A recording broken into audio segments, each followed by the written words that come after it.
Hi, and welcome to another edition of Zoomed In. I'm your host, Brandon Chapman, and I'm joined by Johnny Lupinacci, an associate professor in the WSU College of Education's Cultural Studies and Social Thought in Education program. Johnny, first of all, thank you so much for joining me. Yeah, that's great, Brandon. It's good to see you this afternoon. And, it's the beginning of another one of these fine weeks that we're in where we're sort of like learning as we go. So what's up? So I love a good alliteration, and I heard something from you. I got it right here. Uh, Pandemic pedagogies. Yeah. So I'd love to talk to you about that. I'd love to talk to you about the Higher Ed Learning Collective, just in these days of COVID-19, how teachers have to almost rethink the way that we consider quality education, right? Providing quality education. And as I mentioned, you are cultural studies and social thought in education. So how does that move to online alter things in terms of equities and not all kids have the same kind of technology, same kind of quiet space to do things. So that's what I wanted to talk to you about today as this zoomed in. I know you're just one faculty member in cultural studies doing great work, but you're the guy today anyway. So let's talk about that. First of all, how you doing with everything? Man, I'm doing all right. And you? Not I'm bad. hanging in there. I'm a people person who wants to go back to Yeah. uh, personal interaction, and I think a lot of people are there.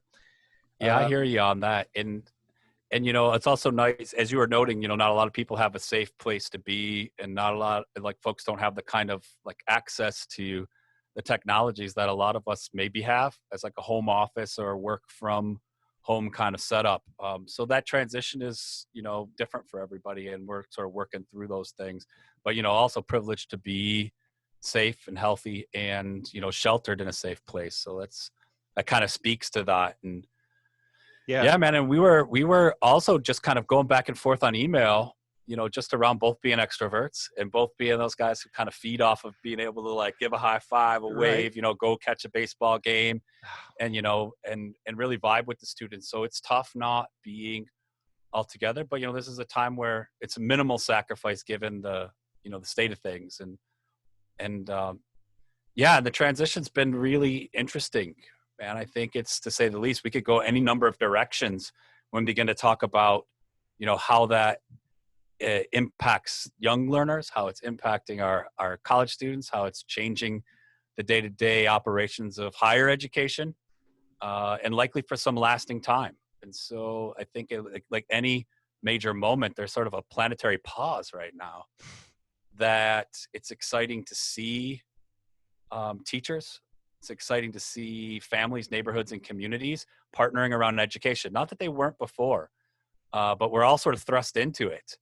And in many ways, even the experts, not experts. And so I was sharing with you, it's been really exciting to just see what kind of communities organically, if you're to say, although they're really technologically mediated, but what kind of communities bubble up out of like Facebook, out of Twitter, out of just people sharing their day-to-day in a new kind of contemplative but paused way. So that's been kind of exciting. Yeah, I appreciate that.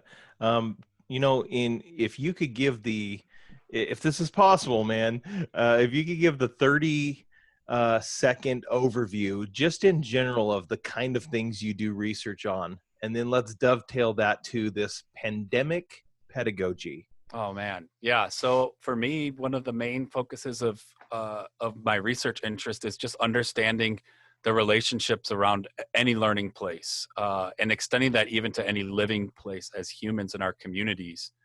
How we're recognizing or not recognizing the important relationships that we're dependent on.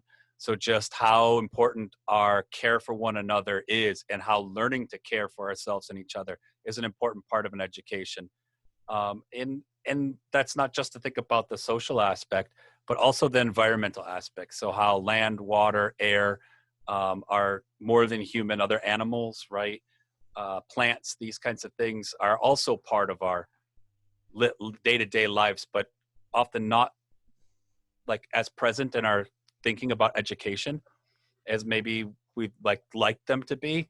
And so the really quick paraphrase is, so how do we learn in schools to take care of ourselves, each other, and be part of that environment that takes care of us.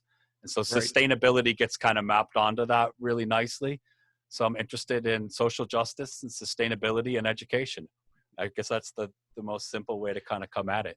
Yeah, and the way I think of it is online learning is not really online learning like you might think of learning. Here's me teaching you one principle, and then you prove that you've learned it on a test or something else. I mean, we're talking about flexibility and considerations of grief and trauma and things like that that Yeah. you've mentioned. Um, Yeah, I think I don't know, like anything good, it's like nothing originates exactly from individuals, and I'm certainly part of that, like not absent from that. No good idea, I don't think comes out of my head. I remember I was invited to a Facebook group that started bubbling up among a number of them called Pandemic Pedagogies, and I thought, wow, perfect. So I can cite the person who connected me to it, Dr. Jess Haybach at Aurora, said, hey, you got to get in on this conversation, because we were all posting like, hey, as we transition. So I've taught online classes before, and I've taught mostly, face-to-face, but been really cued into different technologies that increase accessibility and, ways students can engage, turn in assignments like do a podcast or, host a kind of conversation on Zoom.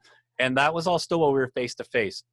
And so in that rapid transition from teaching as we often teach to being at a distance at a particular time where really a lot of uncertainty, fear, grief, trauma are really part of the day-to-day uncertainty of things right now in COVID-19, that it's not a one-to-one switch. It's not just like, okay, quick, now we're online teaching.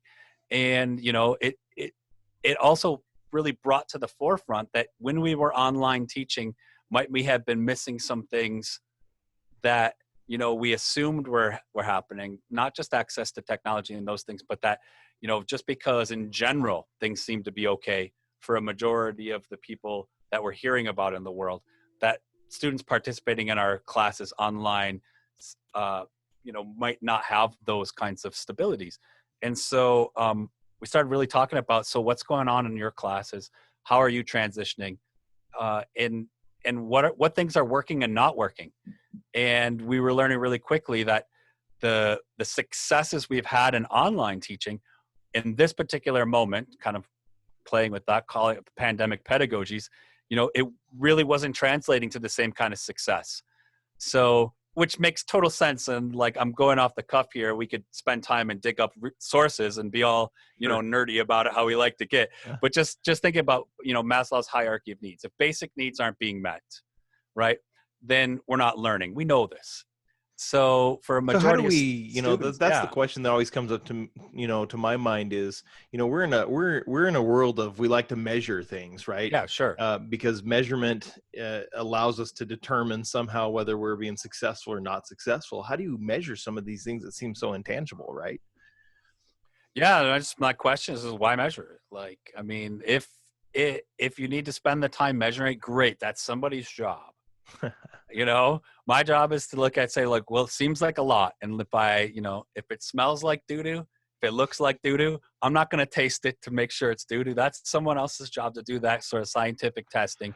And I'll lean on science to tell me that. And so if it seems like trauma, if it sounds like trauma, and if a student's saying, hey, this is what's going on in my life, or not, but I can't do a particular thing like turn in a paper or meet at the time you're meeting, or post online with the same depth I was posting or maybe talking about 2 or 3 weeks ago, or share my face on a video screen because I might not want to share what's behind me or how I look in this particular moment. So a lot of the things just being flexible about, I don't need proof for it. Right. And that's the thing that's nice about, like, I'm not saying that works for everyone's area of research or everyone's sort of teaching situation, but that's kind of the pandemic pedagogy pieces. So why is that important? That's often important as part of the problem. And so for a lot of us in these groups, we're just saying like, okay, not devaluing it, but pushing it to the side in the moment. What do we just need to focus on to keep, not just in a hokey way, but to keep hope up, right? And to keep sort of that smile I see on your face, right? To keep thinking like, we got this. Yeah. All right. We're going to listen to scientists. We're going to defer to doctors because they know what's best for our health as a human population. But also, we know about how to care for one another. And if we don't, this is a great time to reconnect with that and build up from there. Just like any great teacher would say, something's going on in my classroom today. We need to pause a little bit and figure out how to get on the same page, right? We would do the same thing in higher ed. So we're just kind of really taking back to say, like, some people say, well, we don't know how many, we don't know how much. It's like, for me, I don't need the numbers. I'll trust you when they come through. You know, we'll do our double checks and our due diligence. But for right now, it's like, hey, folks really need to kind of come together and might need different things. So how can our classes be a space where, for us, we teach educators, right, or educational researchers, but how can they be together in a space that begins with as simple as that sort of Maslow's hierarchy of needs? How are you doing? Like you did today, talking to me. Hey, man, first off, how are you? You know, and for all of us right now, we don't necessarily know, right? So there's this uncertainty that we can begin with and then say, well, whatever it's going to be, we're going to do this together.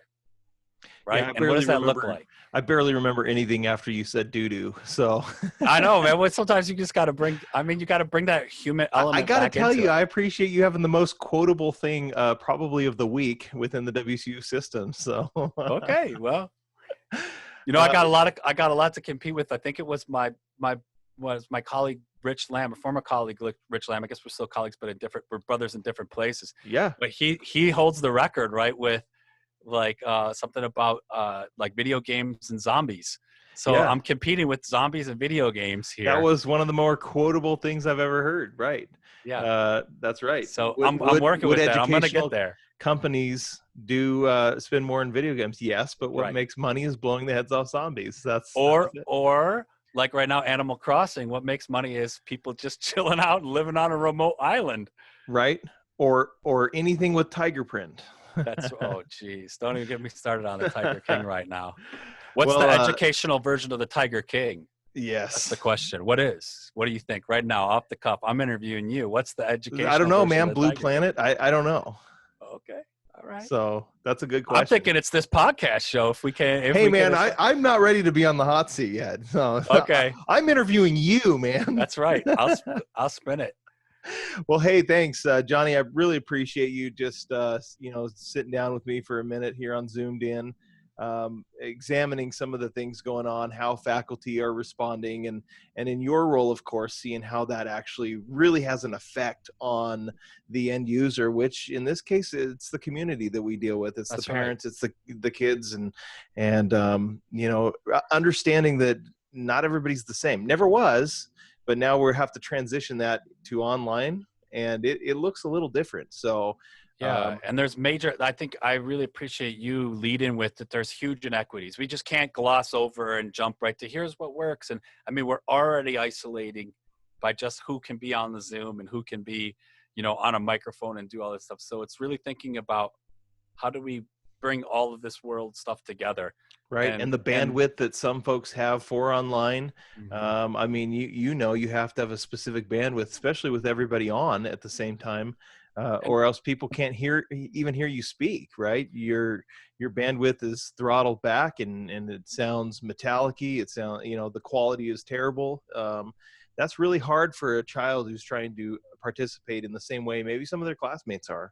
That's right. That's right. And I mean, there's always content to be learned. There's always content to be learned. And you know what? Great teachers will always tell you, we can loop back and get the content. Make sure these young people are okay. And I'm considering that of all ages, right? We could learn more content when we're not highly traumatized. And this is a time where it's really likely that folks are experiencing increased amount of trauma, wherever their situation is. So we all do our part by taking care of one another and making sure we make it through this as healthy as we can be inside, right? Physically and emotionally. And then let teachers do their thing. We'll loop back around and pick up all the missing pieces. But everybody do their part by just kind of making sure folks stay okay in the heart and in the mind. And we'll fill in those missing pieces. We can make up years. I've seen it. I testify. I've seen young people come into 9th grade at a 4th grade level and leave 12th grade at a 12th grade level. Teachers could do it. Young people have the capacity to do it. But it's real hard when we're broken, right? And so by keeping each other working, we can get back and fill in those gaps. So that's my big plug, man. Just those Golly, man, networks. you need a call for an amen right now, because Hallelujah, brother. I loved Let's it. do it. Yeah, Let's thank do you, it. Let's man. feel it. Hey, thanks for doing what you're doing, man. It's good to see Yeah. your face. Reach out to me whenever. We're all sitting where we're sitting in That's these home right. offices, and you know, we're lucky to be so. Yeah, I feel we'll blessed, man. acknowledge I that. feel Yeah, blessed. me No too. complaints from me. Things are hard. No That's right. complaints. Yeah, no. Absolutely. Thank you so much, my friend Johnny 2 Lupinacci. thumbs up. Yeah, 2 thumbs up. Pounds give the knucks. and it's not an My official. Uncle Junior salutes. Hold on. Okay. All right. You know, There it's you not go. an official goodbye on Zoom. You know how it goes until everybody starts to wave. Till Hey. we zoom out. Take it easy, man. Thanks. All right. Much love. Bye.